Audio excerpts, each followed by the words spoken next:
Hello and welcome to this edition of World at War. My name is Mohammed Saleh. Donald Trump is poised to make the biggest decision of his presidency.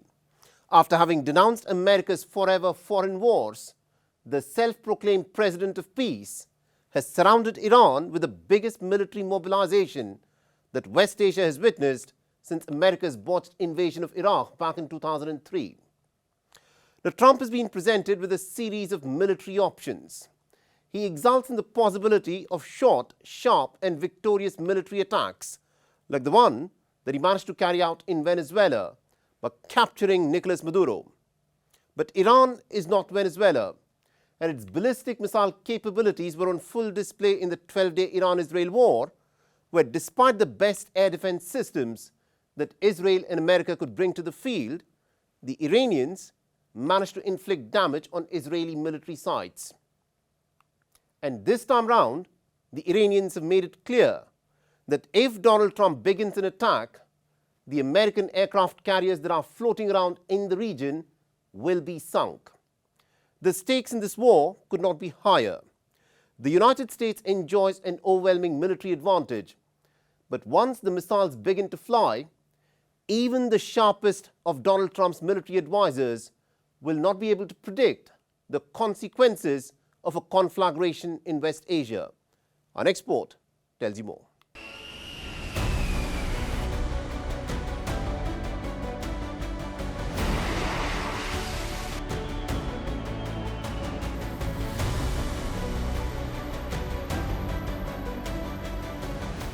West Asia is on the brink. If Trump decides to pull the trigger, Iran has threatened to turn the whole region into a shooting range. The 12-day war between Iran and Israel began with the Israeli attacks on Iran's top military leadership at a time when the Iranians were deep in negotiations with the Americans. So Tehran this time is taking no chances. It has staged military drills along with the Russians in the Sea of Oman, close to the vicinity of where the American armada is lurking. In the span of the last few days, the United States has deployed more than 120 aircraft to the region, the largest surge in US air power in West Asia since the 2003 Iraq War. The deployments include the E-3 Sentry Airborne Warning and Control System aircrafts, otherwise known as AWACS, the F-35 stealth fighter jets, the F-22 air superiority jets, alongside the F-15s and the F-16s. Flight tracking data shows many American planes departing the bases in the United States and Europe, supported by cargo aircraft and aerial refueling tankers, a sign of sustained operational planning rather than routine rotations. You said today on Iran, bad things will happen if Iran bad doesn't things, make really a bad deal. things. What will that I'm not going to talk to you about that. Okay, can you just let me know, what is the goal if there is a U.S. military Well, we're strike? going to make a deal, or we're going to get a deal one way or the other. But with a military strike, is it to wipe out their nuclear I'm not program? going to talk to you about that, but we're either going to get a deal or it's going to be unfortunate for them.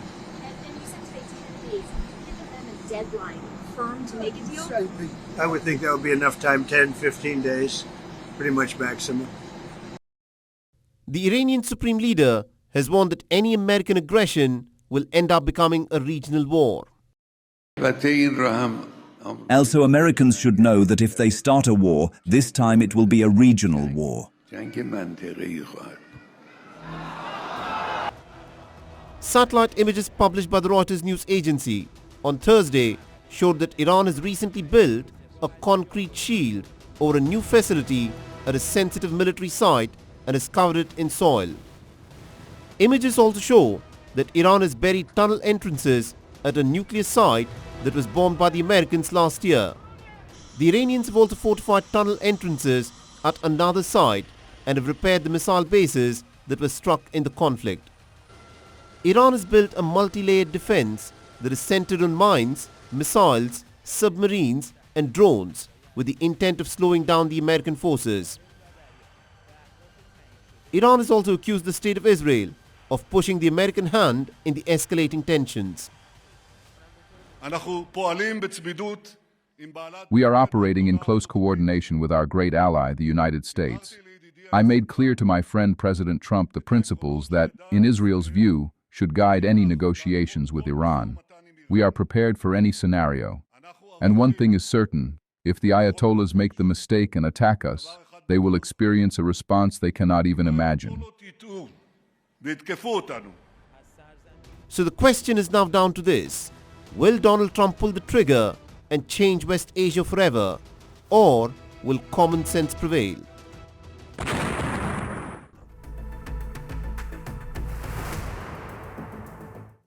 China has ramped up its production of nuclear-powered submarines over the past 5 years, to the point where it is now launching submarines faster than the United States, threatening to negate a sea power advantage that has long belonged to Washington.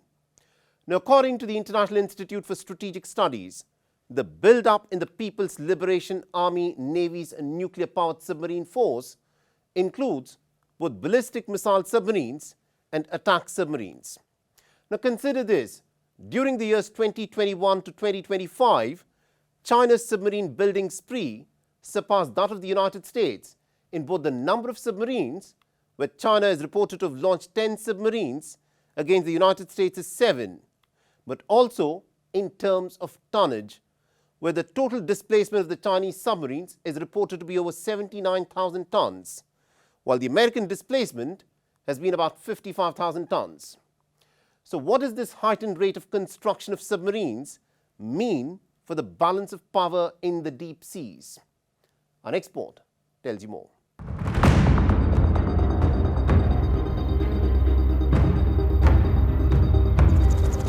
China has built the world's largest navy. With more than 370 warships, Beijing, in its furious naval campaign, in just the span of the last 1.5 decades, has managed to eclipse the American naval fleet, which at the moment has 293 warships. But in terms of tonnage, the combined fleet of the Chinese Navy is a little over 2 million tons, while the United States is still far ahead, with its combined naval fleet weighing a staggering 4.2 million tons. But here's the catch. Going by current trends, the Chinese Navy, by the year 2030, will more than double itself in terms of tonnage, and it will outpace the American naval vessels in just the next 5 years. And this advantage is being replicated even underwater. In the first 5 years of this decade, from 2021 to 2025, China's submarine building has surpassed that of the United States, both in terms of the number of submarines launched, where China has launched 10 submarines as opposed to the United States' 7, and in terms of tonnage, where China's newly constructed submarines in the last 5 years have a displacement of 79,000 tons, as opposed to the United States' 55,500 tons. Beijing does not disclose its fleet numbers, and what's important to highlight is that these numbers do not represent the completed and added to active duty fleet, where the United States still maintains an overwhelming advantage. But the numbers point to an emerging trend, where China is clearly outpacing the United States in its capacity to build nuclear-powered submarines. This is a clear turnaround from what transpired in the years between 2016 and 2020. Where China had managed to build just 3 more nuclear-powered submarines with a displacement of 23,000 tons, to the United States Navy's 7 nuclear-powered submarines with a displacement of 55,000 tons. China also maintains a large conventionally powered submarine fleet with 46 submarines, while the US has 0 conventionally powered submarines, which, unlike nuclear-powered subs, need to refuel regularly. To accommodate its nuclear-powered submarine fleet growth, Beijing has significantly expanded the Huludao yard of Bohai shipbuilding in northern China. While in the United States, the US Navy is falling well behind in its submarine building goal of 2 Virginia-class attack submarines per year, with the American shipyards delivering only 1.1 to 1.2 submarines a year since 2022. The United States is also building the new Columbia-class ballistic missile submarines, but that program is at least a year behind schedule, with the first Columbia-class submarine not expected to be delivered to the American Navy until 2028. But it's not all bad news for American underwater naval dominance, as many military experts insist that the newest Chinese submarines are not believed to be as quiet as American ones, leaving the stealth advantage to the US Navy. But what is certain is that the battle to dominate the depths of the Blue Seas is heating up at a much faster rate than was earlier predicted.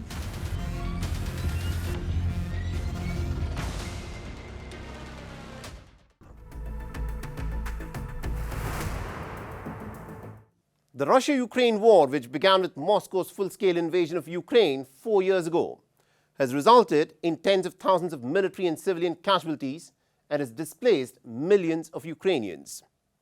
The war continues to shape the lives of the Ukrainians with daily deadly aerial attacks across the country. And still, no middle ground has been found to accommodate Moscow's demands and also Kiev's consideration for its territory.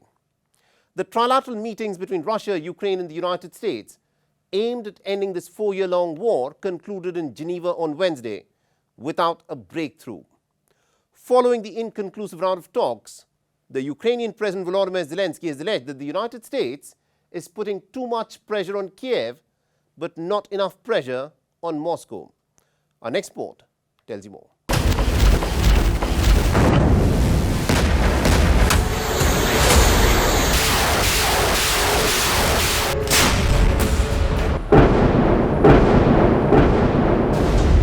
During 4 years of Russia-Ukraine war, as Russian troops marched deeper into eastern Ukraine, 65-year-old Halina Popriadukina has had to flee from her home as many as 3 times. Today she is tired of running, and with exhaustion apparent in her voice, she relates how she hangs on to hope despite one of her sons missing in action. Right now, I am waiting for my son more than anything, even though he has been missing in action for 3 years. I haven't been able to find him anywhere, but I'm still waiting. I believe he is alive. That belief keeps me going. As the war grinds into its 5th year, Halina is among nearly 4 million people displaced within Ukraine, on top of more than 5 million who fled to Europe. Many of them fear they will not see their homes or loved ones again. I never imagined I would have to run from my own home, from the house I built with my own hands.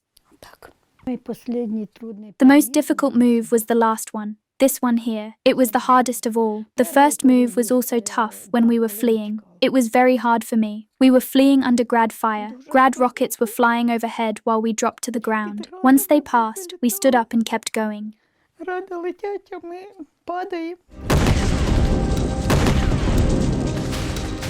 In addition to the tens of thousands of Ukrainian troops killed, more than 70,000 Ukrainian soldiers and civilians remain missing in the war, in which Russia has occupied about 1/5 of Ukraine. On top of that, Russia is demanding that Kyiv cede the remaining 20% of Donetsk it has been unable to conquer, a demand Ukrainian President Volodymyr Zelensky has refused. On Wednesday, Zelensky said that Ukraine and Russia made some progress at US-mediated talks in Geneva, but it did not find a compromise on the key issue of territory. Today, we spoke in detail several times with our team at the negotiations in Geneva. There was a second day of meetings, both the trilateral format and other formats. Ukraine is interested in the result. As of today, we cannot say that the result is sufficient. Sensitive political issues, questions about possible compromises, and the necessary meeting of leaders have not yet been sufficiently worked out. We are counting on the next meeting, and it would be right to hold it in February. It is important that Europeans are present. France, Britain, Germany, Italy, Switzerland as the host party. It is we in Ukraine who always promote the position that Europe should be a participant in the process. The fate of occupied territory in Ukraine's east and the future status of the Russian-occupied Zaporizhzhia nuclear power plant are the key sticking points. Experts are of the opinion that the Russia-Ukraine conflict exposes Europe's vulnerability after relying on US security guarantees for a long term, and it would be in Europe's interest to formulate long-term plans to enhance its own strategic autonomy. Ukraine has signaled that it will not sign a deal without security guarantees that deter Russia from invading again. But with Russian President Vladimir Putin not budging from his demand that Ukraine give up more territory in its east if it wants to bring an end to the war, the task is cut out for Ukraine and its allies.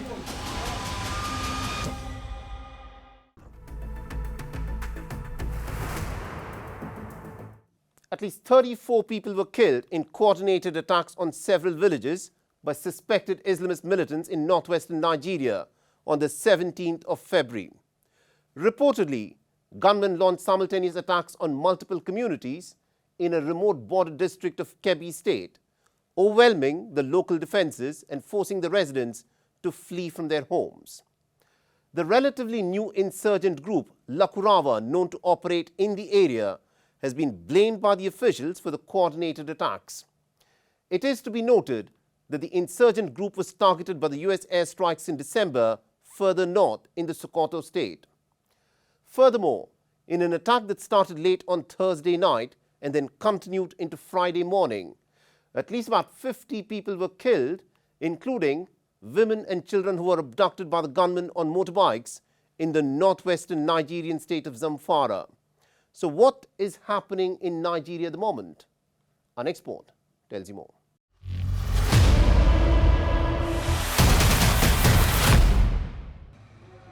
On Tuesday, the Federal Republic of Nigeria was jolted by coordinated attacks on several villages in the northwestern Kebbi state. According to the survivors, scores of people were massacred in the attacks described as highly organized. Reportedly, the gunmen swept through villages firing indiscriminately at residents, overwhelming the poorly armed vigilante groups, which are usually the last line of defense against insurgents. In a bid to protect communities and assist survivors, security forces moved into the area. Additionally, tracking operations are underway to cut off the militants' escape routes.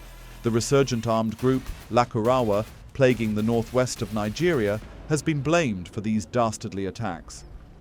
Last year, Nigerian authorities had officially declared Lakurawa as a terrorist organization and banned it across the country following the emergence of reports that its fighters were flogging people for listening to music.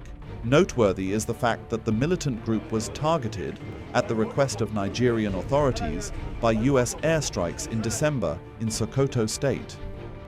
Following the joint counterterrorism operation targeting militants in northwest Nigeria, some Nigerians were grateful, while others were not so enthused by the United States intervention.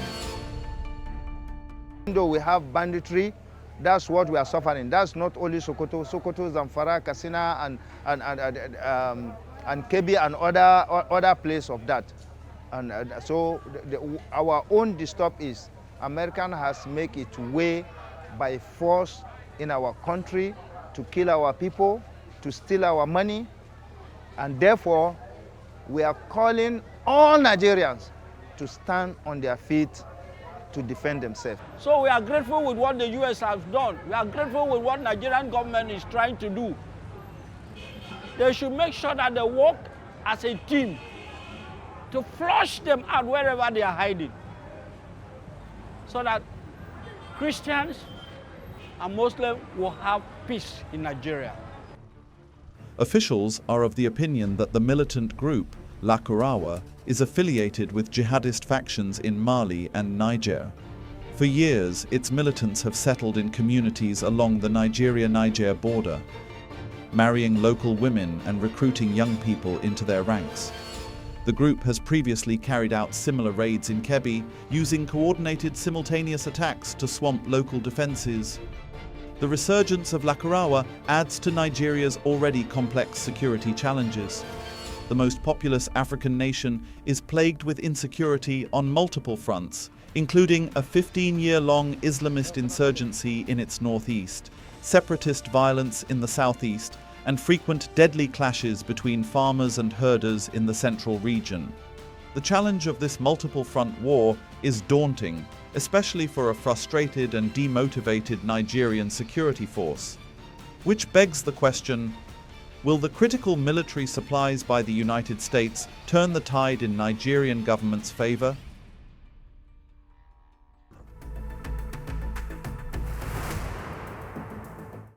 On the 17th of February, thousands of anti-government protesters led by the students rallied in the Serbian capital of Belgrade, calling for early elections and accountability for violence that had erupted a day earlier in northern Serbia.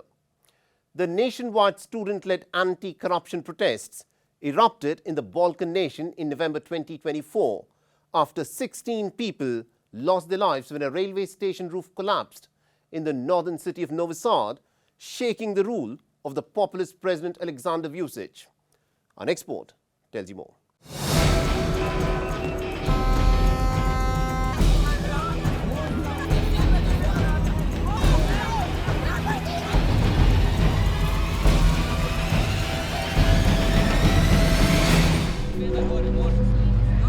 On the 1st of November 2024, 16 people lost their lives and one was severely injured when the concrete canopy of the main railway station in Novi Sad in northern Serbia collapsed, triggering a wave of protests that have continued intermittently since then.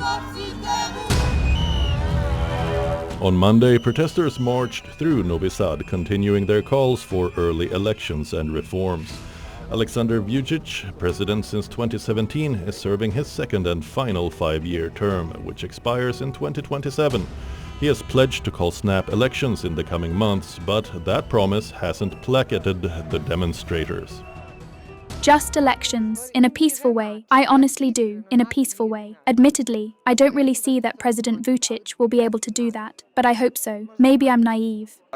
I'm glad to see people here in such numbers and that we didn't go dormant. There was a period of no reaction, but I like that I still see the same people I saw on the streets during the summer. Monday night's march coincided with an event in the city commemorating the 200th anniversary of Matica Srpska, Serbia's oldest cultural institution, expected to be attended by senior government officials. Reportedly, several demonstrators were wounded in fierce clashes with Vučić supporters when they attempted to block a state-organized event marking the anniversary. The celebration of Matica Srpska was not organized for the entire nation and for the citizens of Novi Sad and surrounding towns. Instead, the leaders of the government announced that only they would attend the gathering, and the people of Novi Sad and other residents of this country believed that they should be invited to this celebration too. The next day, thousands of anti-government protesters took to the streets in capital Belgrade, demanding early elections and accountability for violence that had erupted a day earlier in Novi Sad. Earlier in the day, in the Novi Belgorod neighborhood in the capital, hundreds had demonstrated against the construction of an aquarium they say would damage a public park, with some protesters throwing flares at police. I see the way out of this situation in solidarity, in unity, that we join forces in the sense that as many people as possible will be engaged in the life in this country, because that is, in principle, the only way to succeed. Anything else, how should I say, it will be prolonged even more. Until the end, until it is necessary, until the regime is changed, and until we get justice. Protesters as well as rights watchdogs have accused Serbian riot police of employing excessive force and the government of stifling freedom of media and targeting political opponents. The use of excessive force by Belgrade has also been criticized by the European Union, with whom the Balkan nation opened membership talks in 2014. But for Serbia to join the bloc, measures to strengthen the rule of law and tackle corruption and organized crime are an absolute must. These anti-corruption protests, ongoing for over 15 months now, haven't helped Belgrade's cause.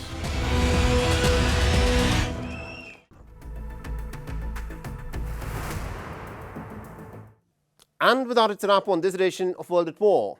If you want to reach out to me with any comments, feedback or suggestions, please feel free to do so on the ID that you're seeing on your screens. I'm your host, Mohammed Saleh, and I'll see you again next week.